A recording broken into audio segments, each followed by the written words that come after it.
You're listening to The Local Maximum, episode 257. Time to expand your perspective. Welcome to The Local Maximum. Now, here's your host, Max Sklar.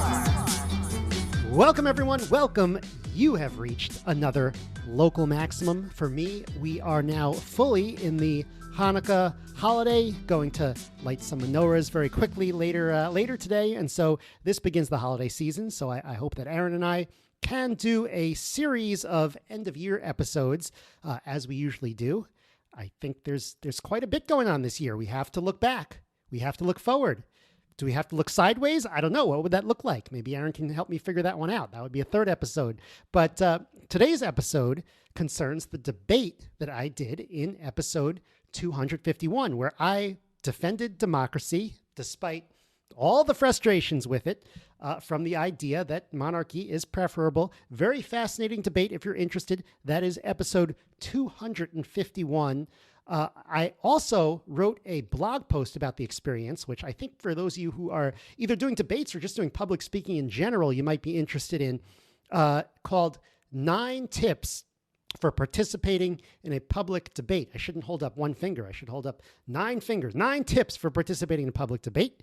You can get that on the show notes page at localmaxradio.com/247, or also my personal blog at maxsklar.com. So to discuss these things today, we're talking to the expert, the one who organizes the largest political debating society in New York, I believe, or at least the most fun one, even though he does have some words for me when I talk about entertainment, but we'll get to that in a minute. But that will be Gene Epstein, and he runs and moderates the Soho Forum, which is a monthly debate series by the Reason Foundation. Gene is no stranger to the Local Maximum. He was also on with us in episode 176, if you remember from last year, as an economist to talk about capitalism and innovation. He's going to critique both my debate and my article.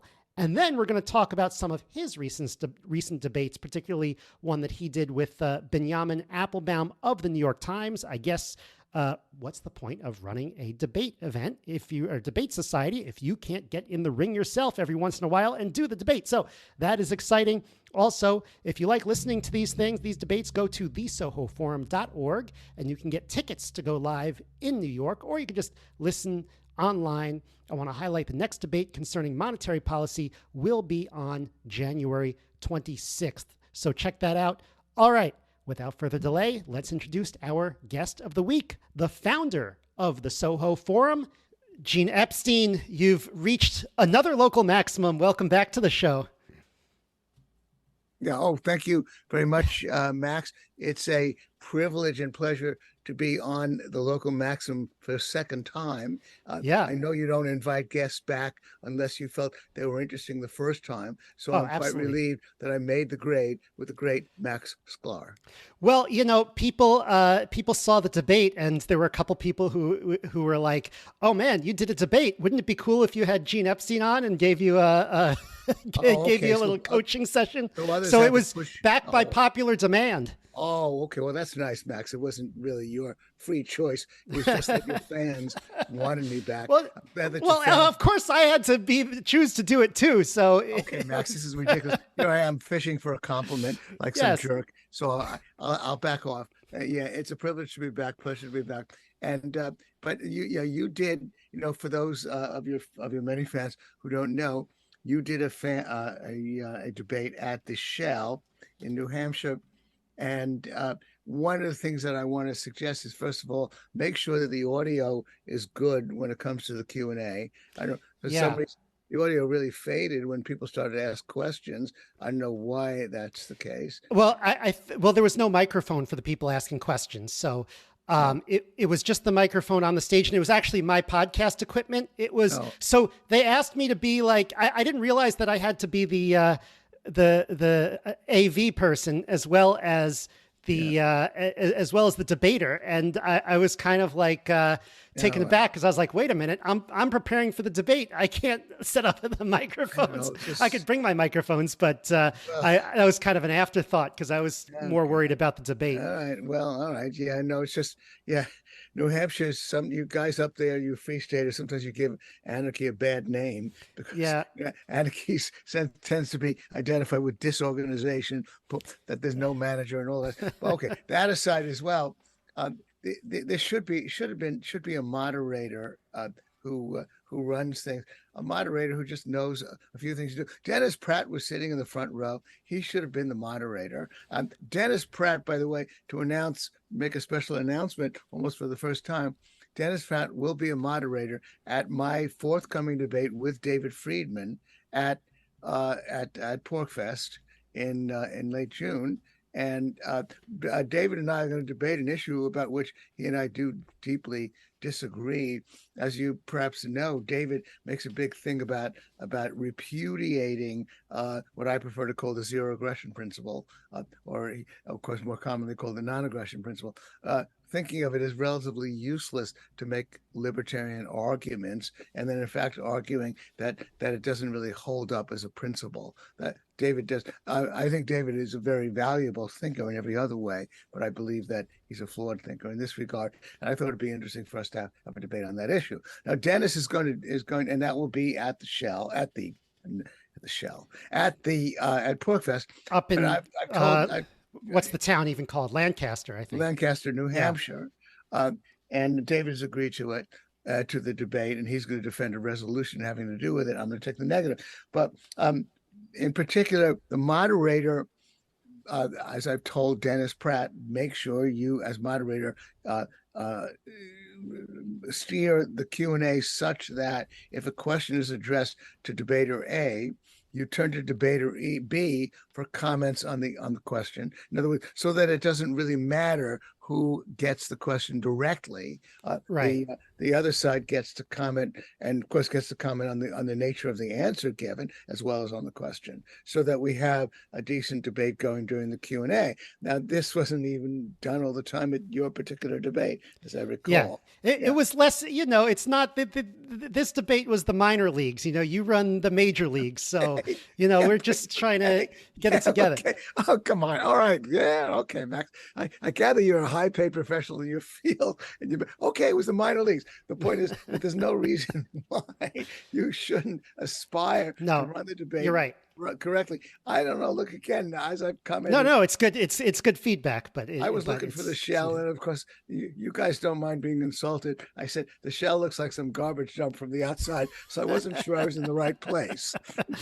Yeah, a little bit. But then you enter it, and it kind of has a nice funky feel about it. And Dennis likes to show movies, and I gather that technology is pretty good. When I was at the Shell, if you may recall, I sat in the hot seat about my debate with Ben Burgess about socialism, and Dennis showed the debate, and then I answered questions about it and comments from the audience. So anyway, and of course have decent audio. Try to respect the listeners, and I don't know.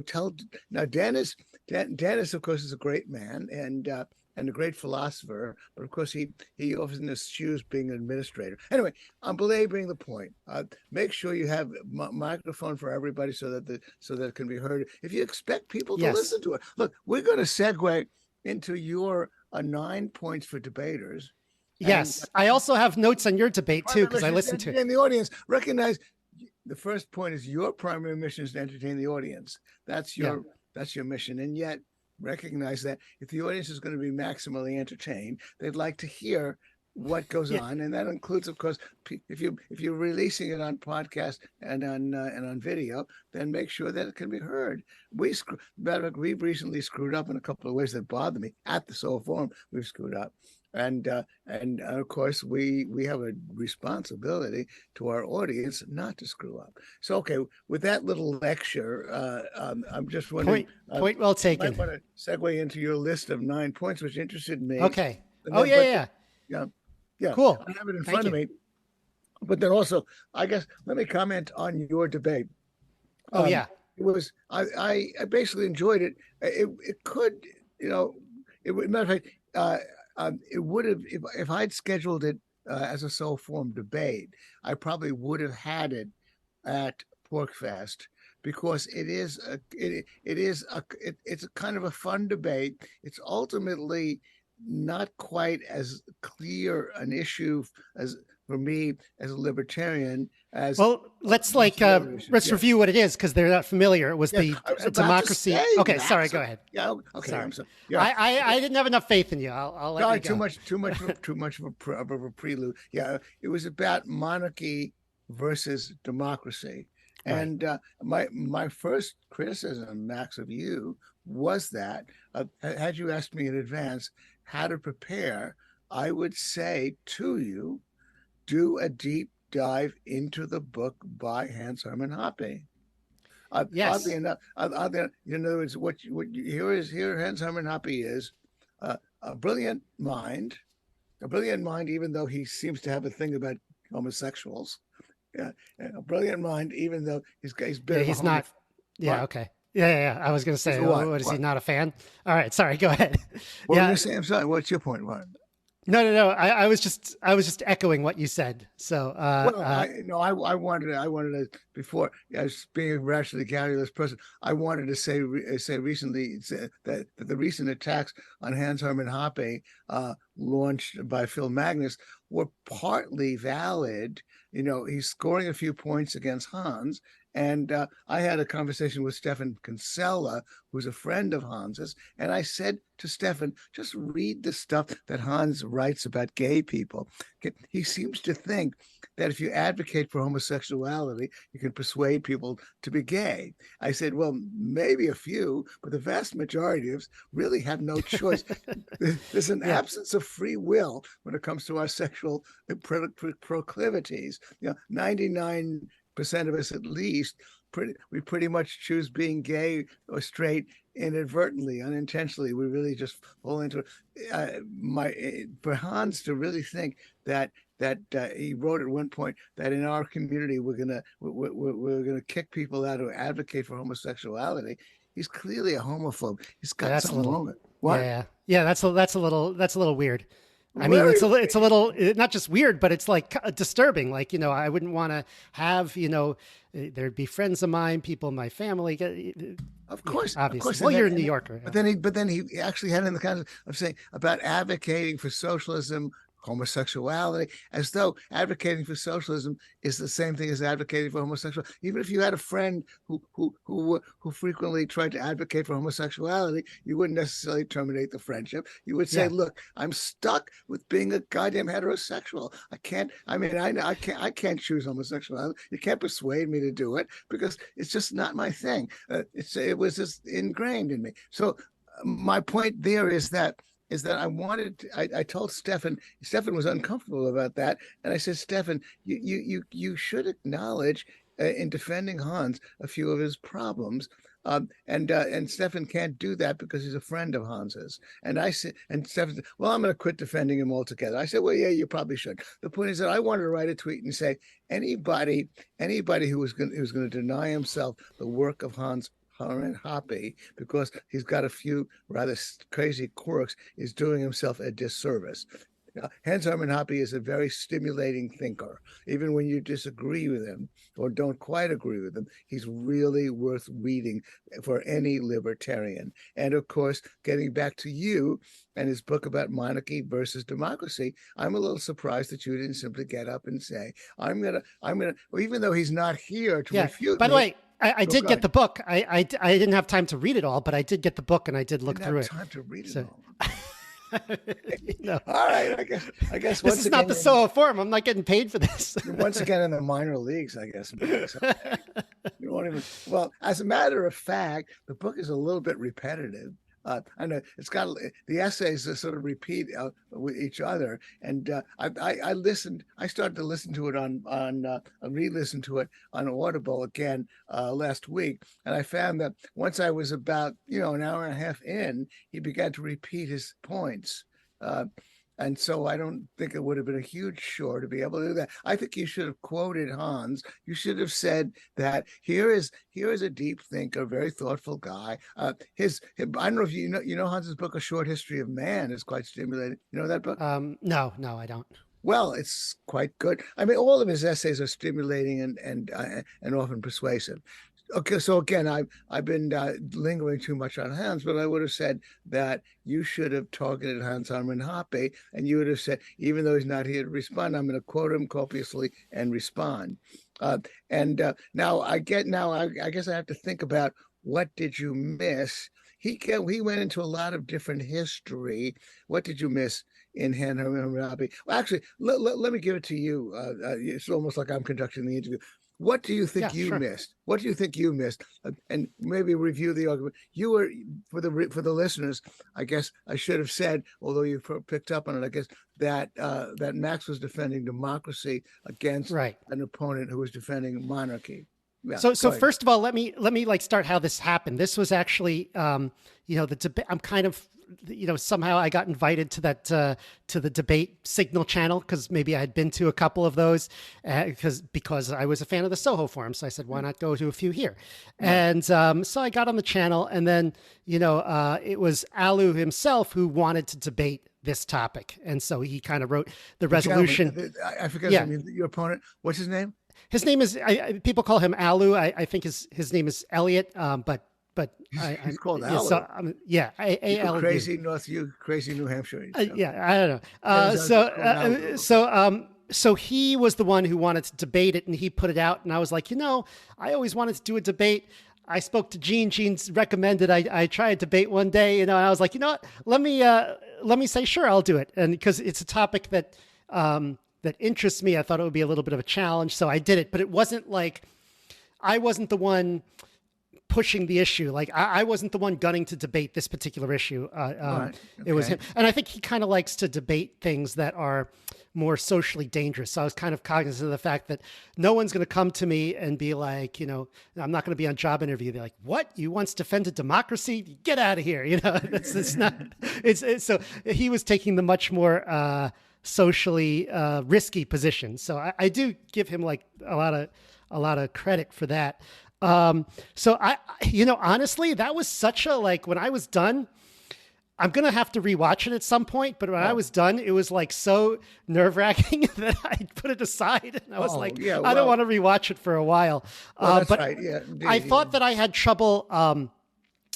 trouble juggling coming up with my own statements and figuring out which one of his to respond to. Like, I really didn't have a good intuition of like, what is he saying that the audience is connecting with that I should respond to? Yeah. And what is he saying that I should just let go? And I don't know, maybe I did okay on that, but I was just I found that I was flustered. I didn't know exactly what to do. Also, Max, by the way, I mean, once again, I guess you were in the minor leagues. You bear in mind that I listened to it when I did an interview, for example, on my recent debate with a New York Times editorial writer, and Tom Woods asked me to discuss it on his show, and of course, I felt I got to do my homework and watch my debate so that I don't miss it. Because oddly enough, this is the odd experience. And of course, when I appeared at the Shell to discuss my debate with Ben Burgess, I subjected myself to listening to it once again in preparation. And of course, it's a little bit painful to see yourself up there. But I guess you avoided that ordeal. You didn't prepare for this discussion. I will get back to it. But I did prepare for this discussion by listening to your debate and to the Tom Woods discussion. Well, that's a little less painful. No, it was wonderful. It wasn't less painful at all. Because you're not up there. That's the point. You have to watch yourself up there. Okay. It's a little bit more painful. I will pledge to subject myself to that at some point in the near future. Let's say at some point in the next month. Should have done it in preparation for this interview. Okay. Once again, I'm marking you down. Okay. It's all right. But anyway, that aside, that's 2 markdowns. The only thing I can say about the monarchy, I found it stimulating. It's obviously a little academic for sure, because we don't think monarchy is coming back. A little academic for sure, because no libertarian favors monarchy. It's just comparing one thing with the other. But it is stimulating, and I guess since I've been basically sort of a little bit harsh on you, Max, because I deeply respect you. That's why I give you a hard time. Only because I appreciate it. I appreciate it. I like it. But no, I have to praise the point, a couple of points you made. One of them having to do with the problems of succession and that maybe you didn't put a fine enough point on it. The wars of succession. That Hans Hermann Hoppe and of course Alu, your opponent, they talk about sort of like the long-term investment that you looking for something, Max? Yeah. Oh, no. I'm just taking notes, checking the time, making sure we're all good. Sure. That you might have, you set me to thinking that really the only key point that has to be made by the pro-monarchist wing and by Hans Hermann Hoppe is that the king has a long-term investment in this property, and that the what's the term that Hans uses, which of course your guy should have quoted Hans a little bit because there's some good. Yeah. I expected him to a little bit more, and so when he didn't. The politician is just a temporary caretaker. I forget what diminishing terminology is used. But you might have put a finer, when you talked about wars of succession, you might have pointed out that assumes that you might have even cited the show Succession. Have you seen it?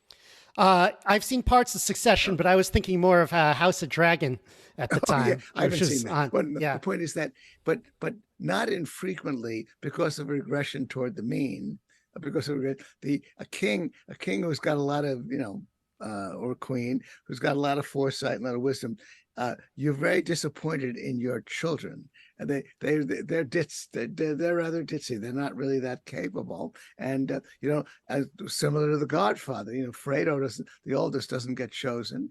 Once Sonny is killed, Michael gets chosen.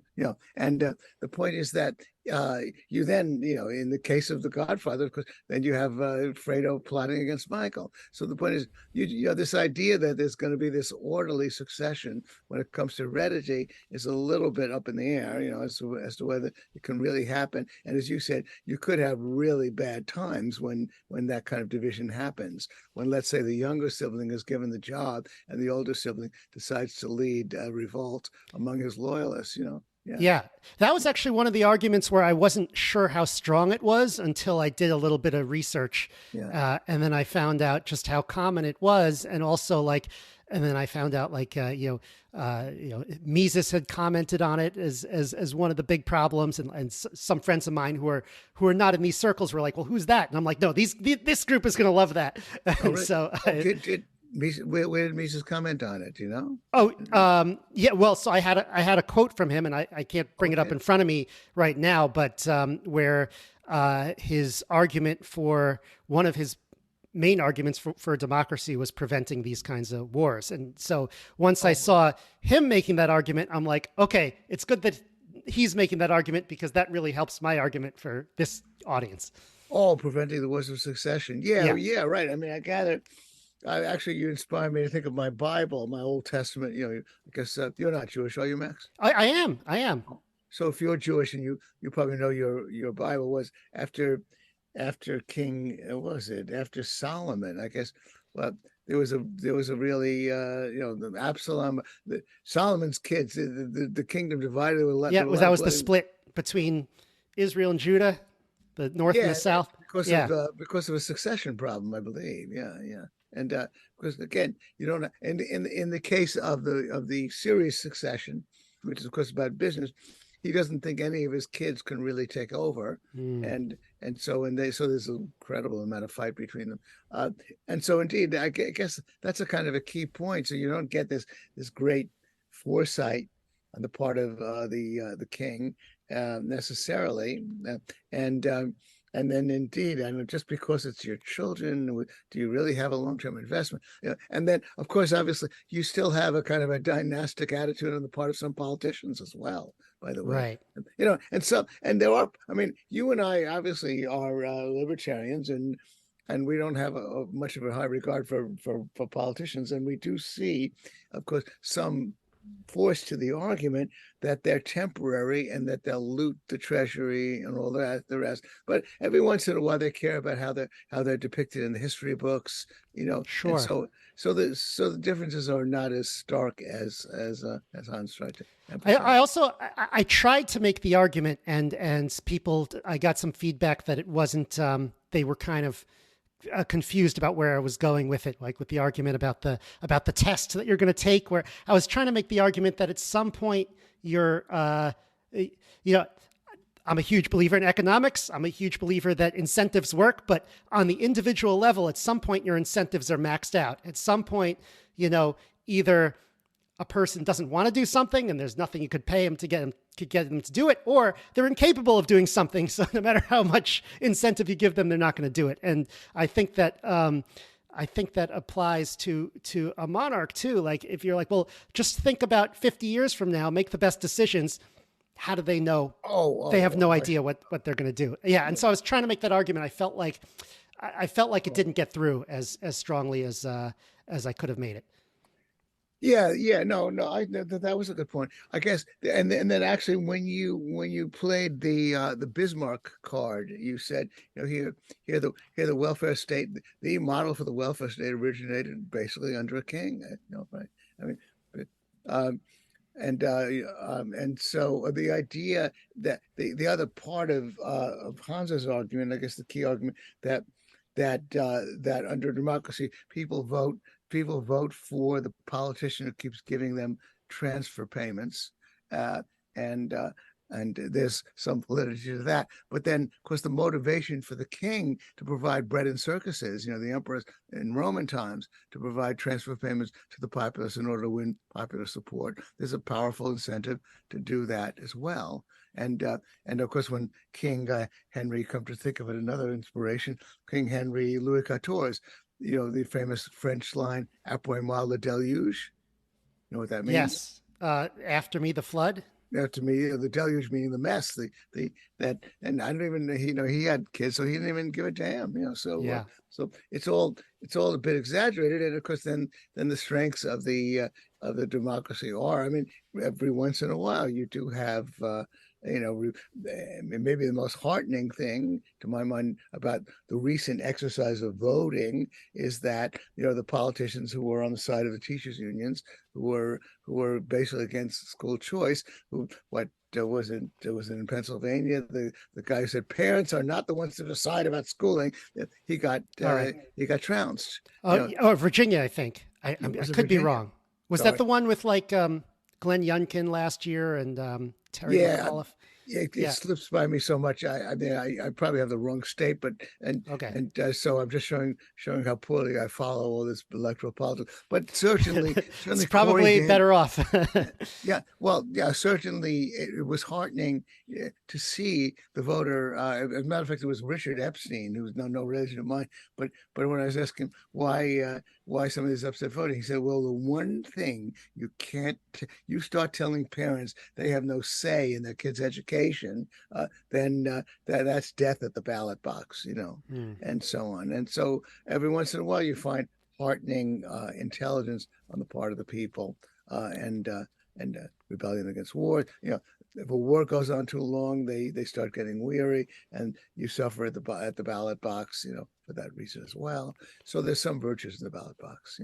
Yeah. It would be interesting to go, because I was playing defense on this, where he wanted to argue that monarchy was better. And I felt like that gave me sort of an advantage, because I didn't have to necessarily prove democracy was better. I feel like it would be an interesting task to kind of flip it around and try to go on offense. It would be a harder case, just because it's a much stronger statement to say democracy is better. But like, it would be interesting to try to do that. I don't know what the results just a moment, Max. Actually, I'm not sure.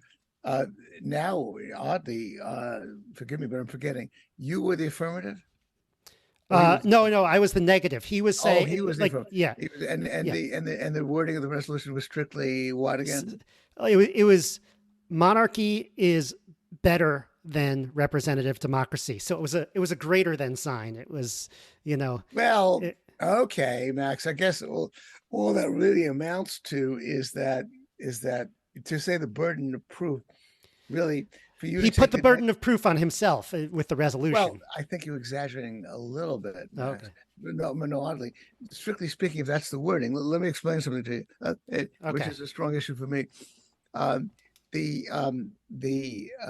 if you take the negative, then indeed you could be defending the resolution, which would be to say that monarchy is no better than democracy. In other words, you're correct to say that. You're not necessarily flipping it and saying democracy is better than monarchy. You're simply saying that they're both, maybe two lumps of shit, and you really can't choose. One has virtues, the other has vices, and so on. So that's the only burden on him. But I guess you could say that's a burden. But my point is that what I like to do when I take the negative on certain, as I did with Binyamin Appelbaum, the New York Times guy. He said that it's largely responsible, that the free market is largely responsible for the disappointing performance of the U.S. economy. And I began by saying that there is a burden on him in the sense that even if it's partly responsible, then he can't sustain his case. That I don't even think it's partly responsible, but even if he would have proved that, he won't have made his case because he's saying it's largely responsible. So all right. So I guess we're basically in the same ballpark about burdens of proof with respect to debates. Although every once in a while, of course, when you think about how the audience voted and what they're really processing, you wonder whether these fine points really register with them, unless you keep emphasizing them over and over again. I wanted to go to your first point about your primary mission is to entertain the audience. I feel like that might be. How do you feel about that? That might be a Max little. and I are going to have a debate. Max is going to defend the resolution that the primary mission of a debater is he's taking the affirmative, I'm taking the negative. So go ahead, Max. You've got 5 minutes to defend the resolution. Take it away. Well, if you're not going to entertain them, why are they going to show up? I'm done. I yield the rest of my time. Well, okay. There's no. I mean, look. I obviously you can't just like go up there and put on a show that has nothing to do with the debate or the resolution, but you do have to put the work into like to grab people in and make your argument compelling and make your argument interesting. And I think you do a good job of that. And I think most of the debaters in the Soho Forum do a good job of that. If somebody doesn't do a good job of that, then it definitely hurts them in the voting. I've noticed. So, well, I mean, I wouldn't. I guess it's a matter of emphasis. I would say that the entertainment, in terms of what the word usually denotes, has to be secondary. But really, I guess maybe you and I are simply using different words for the same point. The thing that I believe makes the people buy tickets to the Soho Forum events, at least in part, is that it's a piece of theater, and that it could be, when you speak about entertainment, think of some of the worst. So think of great tragic dramas that you might like, or tragic films. Yeah. They are, so to speak, entertaining, but sure. but they're not necessarily funny. They're simply dramatic. And simply as well, then the clash of ideas and clash of personalities as well that naturally results from a Soho Forum debate, which by the way, I like to maintain as one-on-one debates, because for lots of reasons, but partly because I think that increases the drama. I think that people, I used to have a weakness for heavyweight boxing, like so many, hundreds of millions of others in the world, when it was a big deal. Because again, it's the few things more dramatic than the clash between one person and another person. One versus one clashes are perhaps the most dramatic, of course, and and obviously the dramatic clash between teams in soccer, baseball, basketball, all of course pieces of theater as well as athletic events. And my Soho Forum then is a piece of theater, just like yours was, where you debated, and so the theatricality of it comes naturally, and so therefore I don't think that you should try hard to entertain if you convince the audience then that's enough of a struggle that if that's your primary aim, is to convince the audience of your position. That's why I wouldn't put entertain up. You're sort of nodding. I wouldn't put entertaining up on the marquee. To the extent, although I would agree that to the extent that you can use humor, that you can make it. Yeah, then and by the way, and like you said, entertainment is much broader than that. It doesn't have to be humor, although there are a lot of things that come up in debates like this that are inherently humorous, humorous. Well, yeah, okay. Because it's kind of funny when you have people, when it's almost like a little bit funny when you have someone contradicting someone else, it's yes, indeed. No, of course. And uncomfortable. Yeah, well, my happy horse line. I guess actually, I think I probably said this when I first interviewed with you, and I repeated it ad nauseum. Perhaps is that when my friend Tom Woods tries to reassure people who have stage fright when they lecture before an audience that everybody in the audience is pulling for you. My point with Tom is that yes, there's a fat footnote there, except when you're in a Soho Forum debate or in a debate, because maybe a lot of the audience has their knives out for you, and then more to the point, there's somebody on stage who's contradicting you. So he's not pulling for you at all, and so it's a rather stressful situation to be in, but inherently dramatic. And that's why I would say the primary mission is still to convince the audience and not to entertain the audience. I would say that if they want to just see a song and dance musical that is or a comedy that we more strictly associate with entertainment, then that's their privilege. But of course, a lot of people do want to see heavyweight dramas like like Hamlet or A Long Day's Journey into Night or Death of a Salesman, or heavyweight movie dramas that end tragically. And so that's the point about the broad concept of entertainment, which I guess you agree with. But when Aristotle said, Aristotle, who wrote about the great Greek philosopher Aristotle, who wrote his Poetica, wrote about what theater is supposed to be, what plays are all about, is that you evoke in the audience pity and terror. Pity and terror is what he called it. That you electrify them emotionally. I myself, by the way, tend to avoid horror films. I find they're sort of like scary, and I don't want the experience. But horror films are very popular, as you know. People, and often there's not even any laughs in some of the great horror films, right? So some of them, and some of them do have some. Right, I'm thinking of like the Scary Movie, which is just like the parodies of them from like 20 years ago.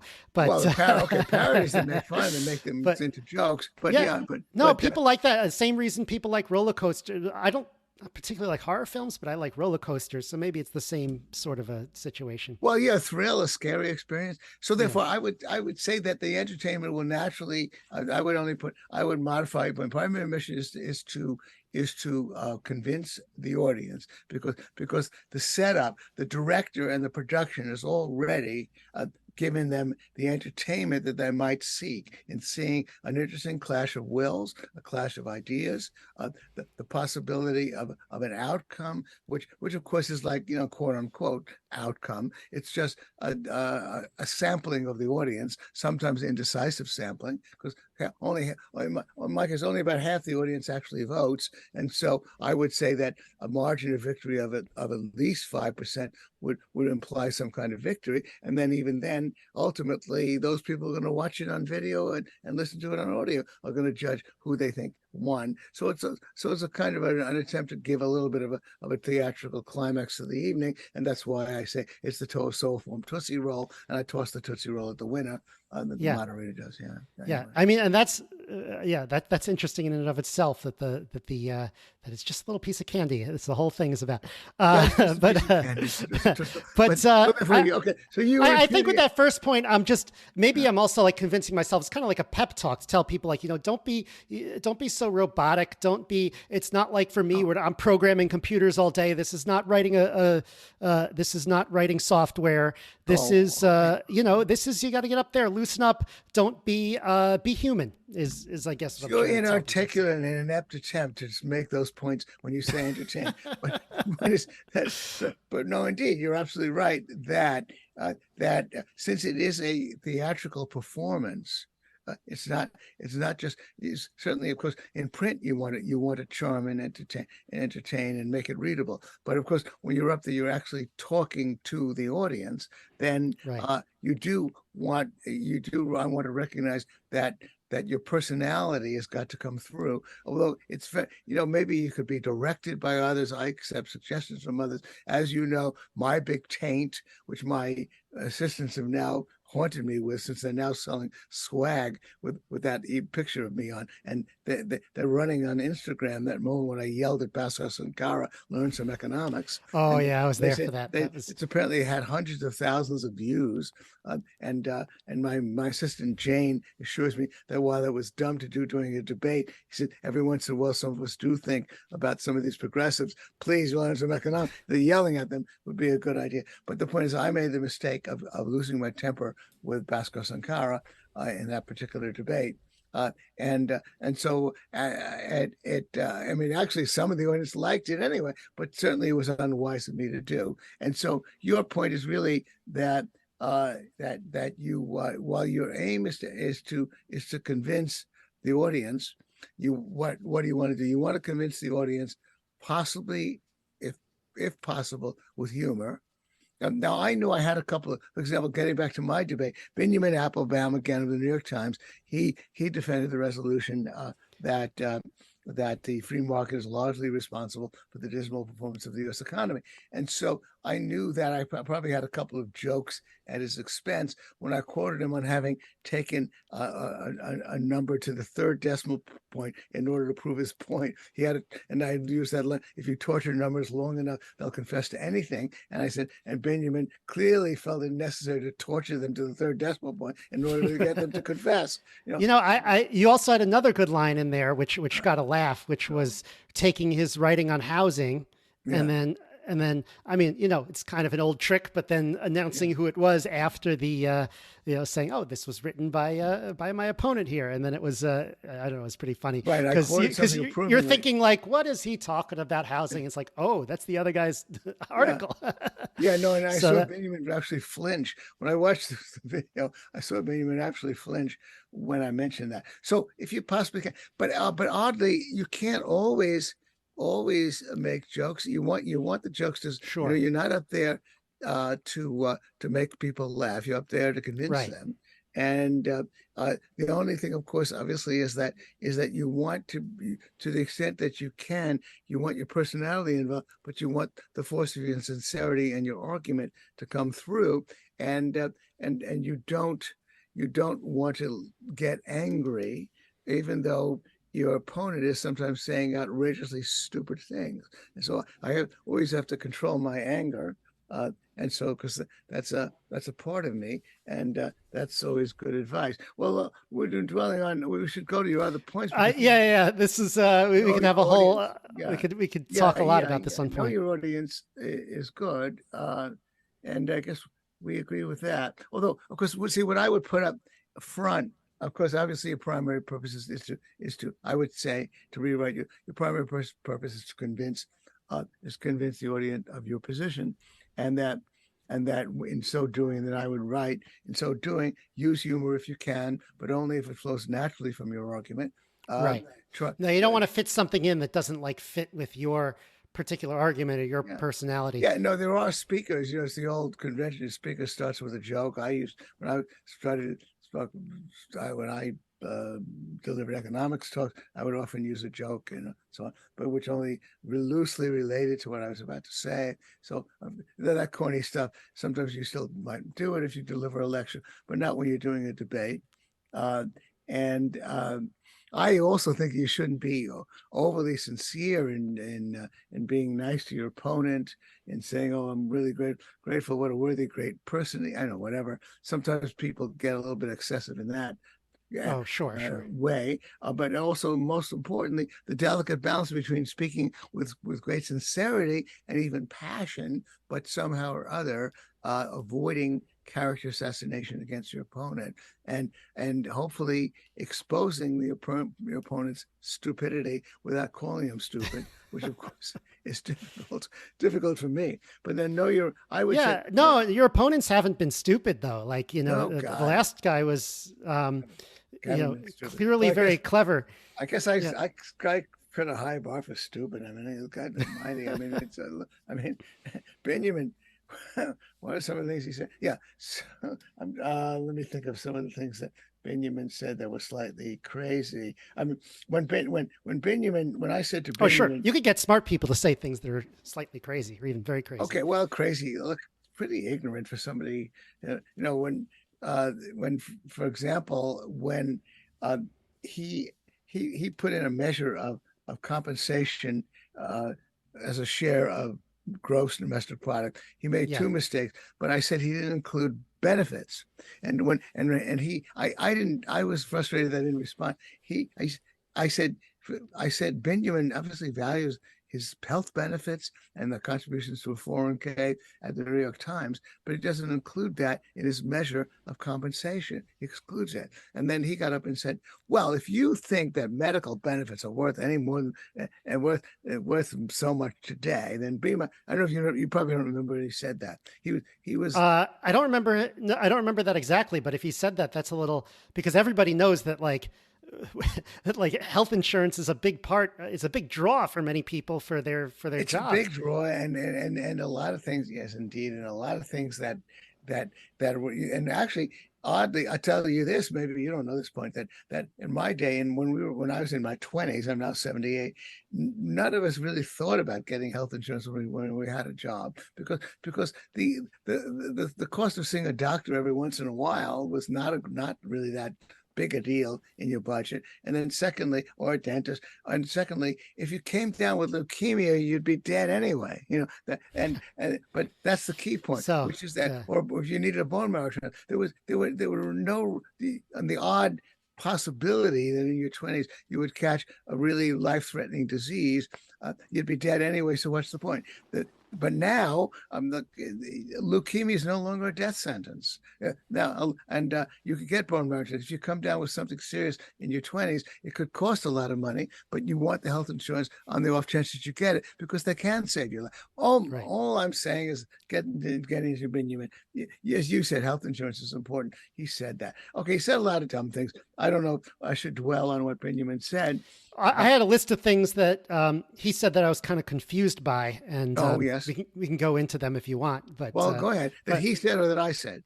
Yeah, right. So I don't know if you respond to this directly, but he said that it's good that we have a welfare state, a safety net, because if we have that safety net, then people are more willing to accept free trade internationally. And I'm sort of thinking like, well, okay, but he's saying if we kind of violate free market principles a little bit over here, then that gives us the political leeway to expand free market principles over here. So that's not necessarily attacking free market ideology. That's more of like a political, sort of like just a statement of political realities, which I mean, he could have argued in favor of the social safety net and said, well, this allows us to have better policy over here. I mean, okay, that would be one argument, but like, I just found it a very strange, I almost found it. He was trying to make, he was arguing that, restrict free market ideology over here to have it more over here is not a very strong argument, because he's kind of saying, that's how I took it. I don't. Yeah. No, it's your point. He did make that point. I as you know, I preferred to try to point out that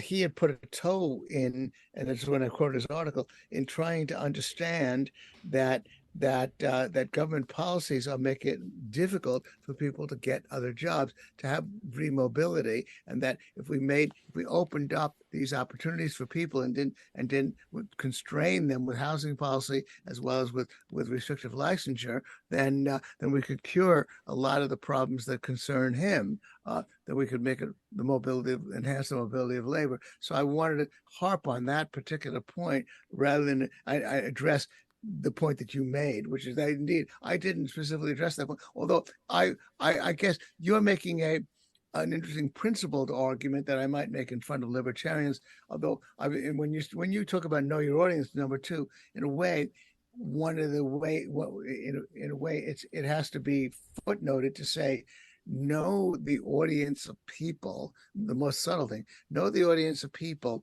who are on the fence. Know the audience of people who might be The open to persuadable. your, yeah, they're not, Yeah. because they're going to be there's going to be the two extremes. The people who are going to love you no matter what you do, because Right. I of course all have these fans, and you do too, Max. And then the people are going to hate you no matter what you say, and then maybe hopefully the people in the middle. But so. And that's of course a real art and real guesswork as to what will work with people in the middle. But of course, when I made the point that, look, I'm to the extent that we have inequality, and we're impeding the mobility of labor, then isn't that a concern that Binyamin also shares? And then I quoted from his article about it. So I made that point. But picking up on your point, you said, well, you're sacrificing one principle for another. That would be more of an argument you might make to libertarians. The only other thing I might have said, had I had more time, is that maybe he could cite some empirical data showing this to be the case. That we have more of it. I actually question that, because I think you'd have to choose smaller countries like Sweden and other countries. The small country is so dependent on imports that the populace are a little bit better trained to appreciate the point that we really have to have free trade if we're going to survive. The U.S. is a much bigger and more self-contained economy, so there's more of an indifference to the idea. So I'm wondering if even his empirical data are valid. And then just because you give people social safety net, if they still feel their jobs are threatened, if there's a powerful steel union feels their jobs are threatened, they'll keep steel out anyway. It's not really going to help. So. But that's a good point. You got anything else to say? Similarly, I mean, I'm not going to cover the stuff that was already covered, like on Tom Woods, like the growth data, which we've already covered, that the 3 decimal points. But I didn't quite understand his argument about the cartels. I think he was trying to say, okay, well, a free market economist is going to say you can't have cartels, which is, not quite true. And then it turned out there were a lot more cartels than we thought. But how does that? I don't see how that makes the case for the resolution exactly, because it's like, well, how is, were there people saying, no, keep the cartels? I didn't see that. Like, I don't like, where's the example? Where's the example of like our government acting on behalf of free market ideologues to keep these cartels? I don't see it. He didn't say, yeah, maybe I misunderstood. He was saying that the government isn't doing enough via antitrust to curb the cartels, and this was all the influence of George Stigler, who was a colleague of Milton Friedman. So okay, that's a little bit closer to what I would have expected. But again, see, this is another, now where you were asking me the question, where was he dumb? Of course, this is ubiquitous. I find a lot of them are dumb. All I said was that if we're associating cartels in the classic fashion with gouging, with pricing that benefits you, that's why we don't want cartels, because of their abusive pricing policies, which of course is the classic objection. Sometimes you get crazy arguments. Binyamin, by the way, has been all over the map with his arguments, but on that evening he was making the point about pricing. There's collusion, and they misbehave with respect to gouging the consumer. So all I said was, let's take the airlines. The inflation rate in with airlines diminished over the last 10 years. There's less pricing power, but as far as we can see, and then all broadly, if you look at the inflation numbers, the fact is that the slowest rate of price inflation across the board was from 2010 to 2020, until of course something else happened, which is easily explained by the explosion of debt and the explosion of money supply. So we had every evidence that the pricing power was weakening. You have a Federal Reserve that constantly wants to goose up price inflation, and we have crazy Binyamin and some of those other lunatics say, "Oh, the cartels are exercising the pricing power," and so and then if you recall, Binyamin started to cite France. He said, well, France's prices are better, and therefore, with respect to airlines, and that's the reason why we are a cartel. So I said, but Binyamin, don't you also want to look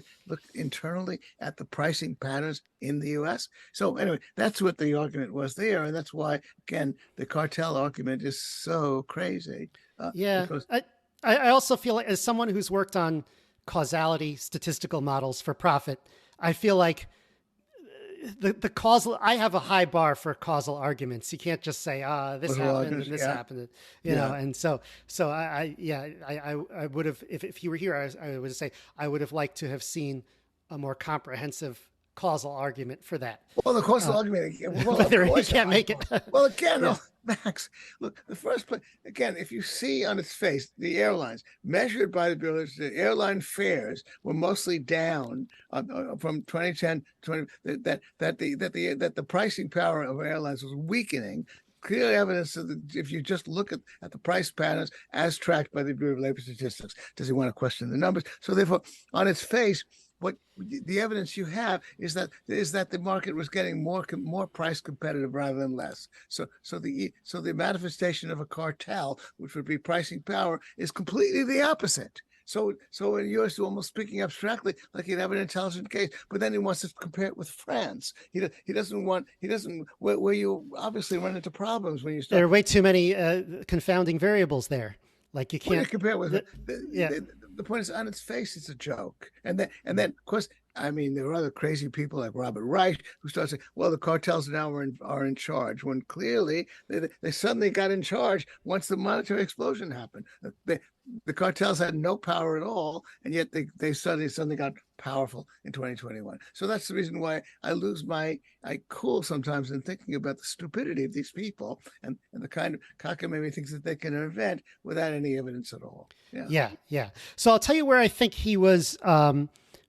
He had some good positioning at one point. Now you're going to get me angry, Max, but go ahead. Yeah. Well, no, I'm trying to see it from different points of view. So you brought up his work on housing, and he was very smart to own that and basically say, look, I am not an ideologue. I believe sometimes the free market is good. Sometimes government intervention is good.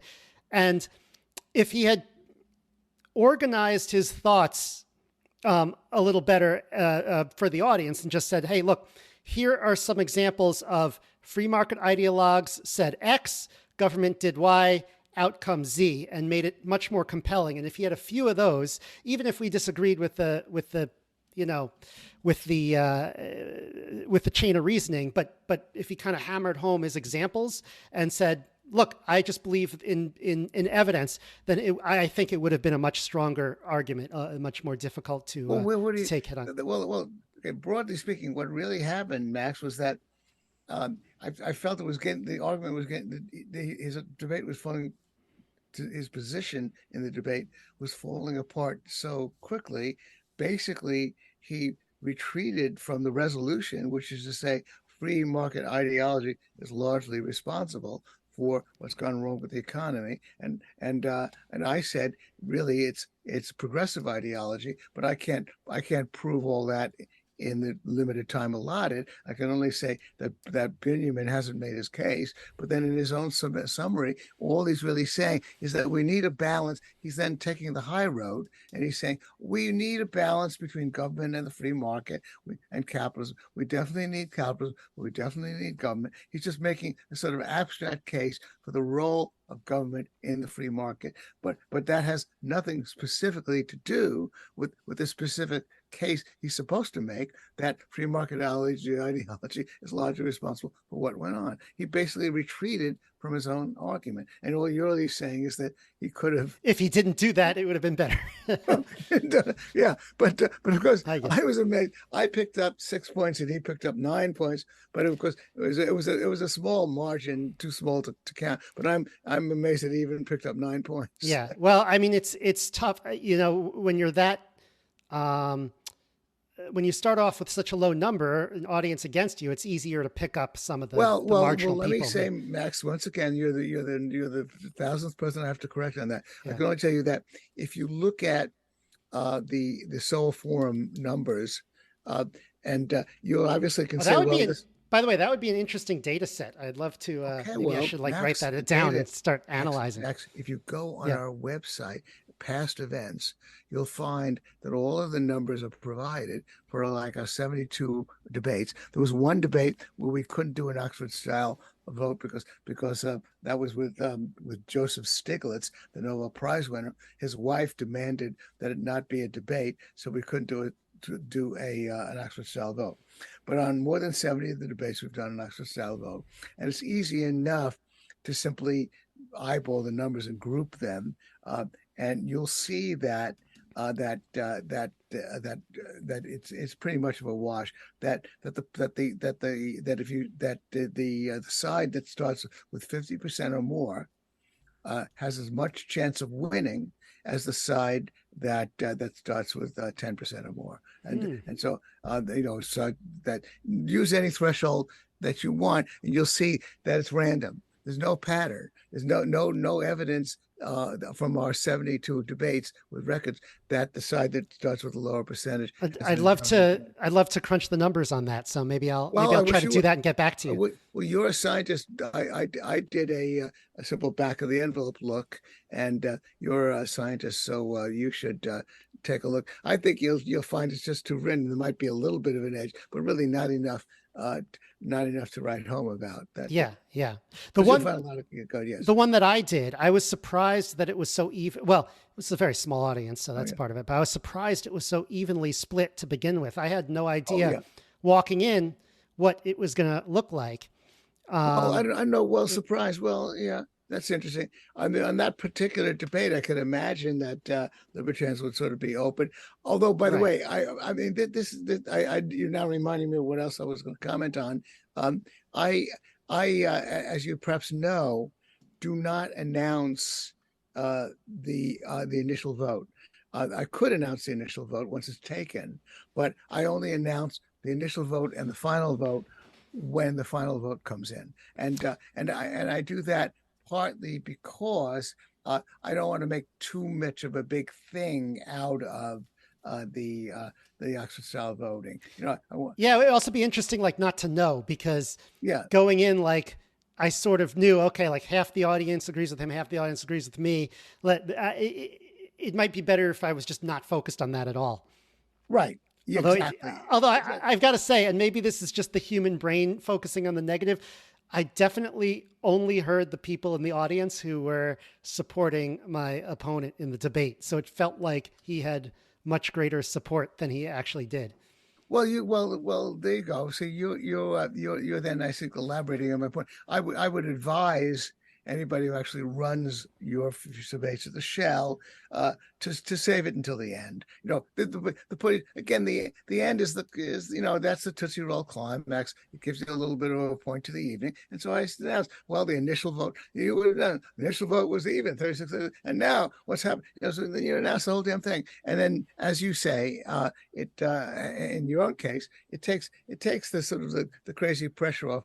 You're there to make the best case you can, and the numbers are not going to do you any good, and they could like put undue pressure on you. And as I say as well, it makes it a little bit too much of a thing out of the Oxford style voting. I just want it as a kind of an end to the evening without making it as though it's the conclusion to the evening. Yeah. So that's the other bit of advice I have about that. Well, we're running short on time, Max. It's a pleasure talking to you. Let me just look over the rest of your suggestions. The 10. Yeah. Okay, great. Okay. Well, and then the third, see what your opponent and those on the same side as your opponent have said about the issue in the past. Well, that I got from you. So. No, of course I would use stronger language there. I would say again that the key, the absolute key, is do your homework. And sometimes it's painful. When I debated Ben Burgess, I found that versus, for example, debating Richard Wolff, another socialist. Richard Wolff had happily left a whole trail of writings that I could skim. I didn't have to read every paragraph and all the rest of it. So I could go over his writings and a few of his discussions. Ben Burgess had left fewer writings, but many more discussions. So, for example, I had to suffer through an entire debate he did with David Friedman, which I had subjected myself to because I want to make Wait, sure I'm familiar with the kind of arguments he makes. And it was a yeah. matter of fact, only when I heard him debate David Friedman that I heard the biggest howler that he's capable of, that he actually does want to criminally prosecute anybody in a socialist society who wants to work for a conventionally managed firm. He would forbid such firms to be formed, and he would make it a criminal offense to do. And as I try to make the point that there are socialists who they do want the iron fist of government to enforce worker ownership on firms. That's bad enough, but some of them at least would permit competition, would permit some of us to dissent and work for conventionally managed firms. Ben would not do so, and I think it's important to classify him as an authoritarian socialist and to differentiate him from the semi-liberal socialists who want government to force it on us, but would allow at least free market competition. The more reasonable socialists, the more open-minded types. And so I only discovered that particular cornerstone of his argument by listening to his debate with David Friedman. And it's important. So therefore, do your homework, do a deep dive into everything that your opponent has said, so that especially if you're the negative, you can really prepare. And there's very few surprises then for you. Yeah. You will sharpen your thinking, as I perhaps said, and I've outed him a lot, even though I have a high regard for him. Ben Powell, who's at Texas Tech, who debated immigration, he had not read the book written by his opponent, and therefore he was talking past his opponent too often. He wasn't because you have limited time. You want to focus your arguments on the argument being made by your opponent. And that's important. So therefore, very important to do the deep dive. As you have to hold your nose because in the age of podcasts and interviews, sometimes you have to sit through something that you find rather wearing in order to understand what your opponent thinks. It's much easier to skim the opponent's writings than to listen to what he had to say. But sometimes you have no choice but to do that. Yeah. Well, it's better because then you get to hear what they're saying on their own rather than their edited, final product. Well, that's right. Well, because your point is often what they say in interviews and in other debates they might have had is really more of a prediction, more of what they're going to say when they debate you. Yeah. Also, people update their arguments every time like if you write a book and then you go out talking about your book for a year and doing back and forths, you're going to change the way you talk about it. Oh yeah, no. I will tell you, by the way, that I listened happily. I didn't have to listen. I made that. Binyamin Appelbaum did a long interview on Econ Talk with Russ Roberts, and that was my New York Times opponent in my debate with him. And there was a transcript produced.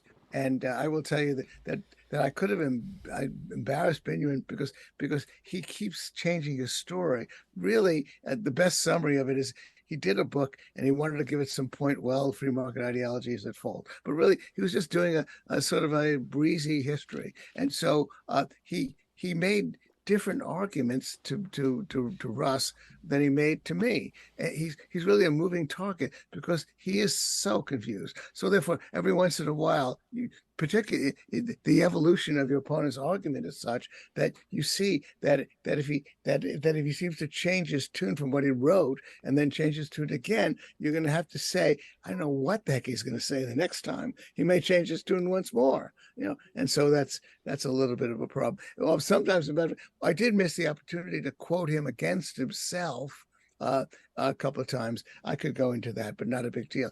Quote him against himself by pointing out that, Binyamin said one other thing. He said something completely different when he was interviewed by Russ Roberts. Would have been unfair.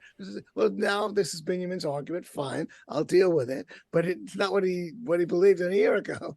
It's like taking pot shots. So sometimes you run into that problem. But do your homework. That's the most important thing. Edit. When answering questions, refer to the ideas that you've already established. That's good. pick your battles. Most difficult because often I your found that your difficult. opponent is coming at you with all kinds of arguments, and you can't respond to all of them. And that gets back to sort of like hopefully reading the mind of those people who might be on the fence, who might I be. think I think that's more of an experience thing too. Like you get more experienced at it as time goes on. Because that Yeah. was in my first debate attempt. That was I found that the most difficult. Well, I hate to be pessimistic, but the fact is that I've done like now Never 7 or 8 goes debates. easy. The topics change. I've done. I mean, of course, admittedly, I've 3 out of my 8 debates were with socialists, so there I'm repeating myself a little bit. But the other 5 debates were about different topics, and sometimes then you never quite know, and you're against somebody who's got particular issues, so you never quite know. But experience probably helps. Deploy the best stories to illustrate your main arguments. Chill out. And remember, good sportsmanship. Well, those are wise words, Max. And, Thanks. and so you and I have taken more than an hour of your listeners' time, and I guess we've exhausted them completely when it comes to doing debate. In the end, this is the real reflection that you and I would have, Max, which is that in the end, we want to share our wisdom with others. We want to educate, I've chosen and lectures and discussions and interviews and books and articles. I benefit from all of those as a source of my continuing education. I've always felt, however, that that debates are a necessary part of our education, and that while they're never necessarily decisive in our education, they can always teach you things. I myself have modified my views, and I've said this before in public that I modified my views about fractional reserve banking when I heard a Soho Forum debate we did on it, so people ask me, have you ever changed your mind? I often say, well, I've never quite changed my mind, but certainly, although in that particular case I did, but certainly I've sharpened my understanding of the issues by listening to a lot of the debates. And my point then is that while you and I are focusing on, so to speak, the game of debating, the ultimate goal is to educate ourselves by debating and educate others by doing a debate in front of others. And that ultimately then we're appearing before people who are intellectually curious, which is a point I missed stressing initially, because yes, we want entertainment, we want the drama, but really you have to walk into that hall as an intellectually curious person who enjoys listening to the clash of ideas and hopes to pick up on some insights from these particular occasions. Everything from books to articles to interviews to discussions to seminars to panels to debates, they all have their strengths and their limitations with respect to ways in which we might educate ourselves. And you and I just understand that debates do contribute, and that's why you and I believe in the idea of debate. Yeah, I couldn't have said it better, but I'm reminded of, that there's a saying that you don't truly understand something unless you can explain it to someone or teach it to someone else, until you become a teacher. But, debating is a big part of that. You really don't understand an argument until you have someone there who's trying to knock it down. Yeah, it was actually John Stuart Mill, actually in his book on liberty, who went to the extreme of the point that you really have to be able to make the argument for the other side. I find in order to understand your position, I would say do a deep dive into what I think he went to the extreme of the point. But of course, you're correct. Indeed, it sharpens your thinking. You just remind me a little bit. I object a little bit to college debating or high school debating, where it's almost like it's strictly a game and there are no convictions, and you have to show you can take both sides of the argument. I think that's a little bit extreme, but certainly the idea of taking the other side of the argument helps you understand the weaknesses in it and possibly makes you understand the strength. I did come in before I heard the debate between George Selgin and Bob Murphy. I was more on Bob's side, although Bob Murphy I think has changed his position a little bit. But I began to see that there was more of an argument for fractional reserve, for allowing fractional reserve banking in a free market to happen, because the banks will discipline the other banks that misbehave. Shareholders will depositors will discipline them as well. And so I think let it happen. Bob Murphy even said at one point that passing a law against it is not a hill I want to die on. Hans Hermann Hoppe, by the way, and others, in the Mises school, some want to pass a law prohibiting fractional reserve banking. I don't think that's useful. I think that you just want to see what happens in a free market in banking, and not be surprised if there is some fractional reserve banking practiced. Yeah. All right. Just to broaden it a little bit, to summarize, and then I'll let you have the last word. Because I ended up on a narrow provincial. Yeah. No, I mean, learning through these debates, for me is really why I so strongly believe in like freedom of speech. I really believe that we can't truly understand, even if we're not going to change our mind to hear more speech, we're not going to truly understand our own positions without hearing many sides to it. And I've always supported freedom of speech. Like I just inherently supported it even when I was younger. It wasn't considered a right-wing issue. Hopefully 10 years from now, it won't be considered a right-wing issue and it will be a broad issue once again. But that's right. But it's very important. That's right. And indeed, now the ultimate civil debate, if the idea that I can meet with a New York Times guy with whom I deeply disagree, but he can come to our reception afterward and sell his books and eat our food and drink our drink. That civil debate without insult, without violence, without upset, without saying, "Oh, your positions traumatize me so that I can't even listen to you," all of that is also what you and I stand for, Max. So I've had the final word, Max. So over and out. A pleasure. All right. Hopefully I'll see you again unless you want to come to New York and visit, come to our debates. Oh yeah. I might. When is this going to be aired, Max? I'm guessing this month, like by the end of the year. We'll have a few. I'll probably save this for Christmas week or something. So that way I'll be. It's in 2 weeks. Then I want to make an announcement. Yes. Of course, now give me the chance to make my announcement about Soho Forum. Our next debate. Look on our website, thesohoforum.org, for the exact date in January where Larry White will be defending the resolution about abolishing the Federal Reserve against Lawrence Mishkin, who's a very well-established monetarist at Columbia University. Again, this will be the classic case by an advocate like Larry White on the need to abolish the Federal Reserve. But then on top of that, I'm inaugurating a new venture for the Soho Forum. A couple of days later, which will be on a Sunday afternoon, and this will be you'll be available to buy tickets for this. Larry White, the same debater, is going to come. The debate's going to be on a Thursday evening. I think that's January 26th. A few days later, he's going to come to my home, and we're going to have a Soho Forum's Basquiat Society salon in which we discuss the issues of the debate and put Larry in the hot seat. And so my plan, if there's enough interest, is to have a Soho Forum salon following each debate in my home, in which you watch the debate and you discuss it, just like Max and I have done, and in order to sort of deepen your understanding of the issues raised. And so if you buy tickets to Larry's debate and you're in town, you can sign up for a seminar, our salon, discussing that debate. That will be in January. Check thesohoforum.org for the time and to buy tickets for that debate. All right. Fantastic. That'll all be on the show notes page, and this will go out before those debates happen. Gene, thank you so much for being on the show. Really appreciate it today. Pleasure as always, Max. Bye-bye. That's the show.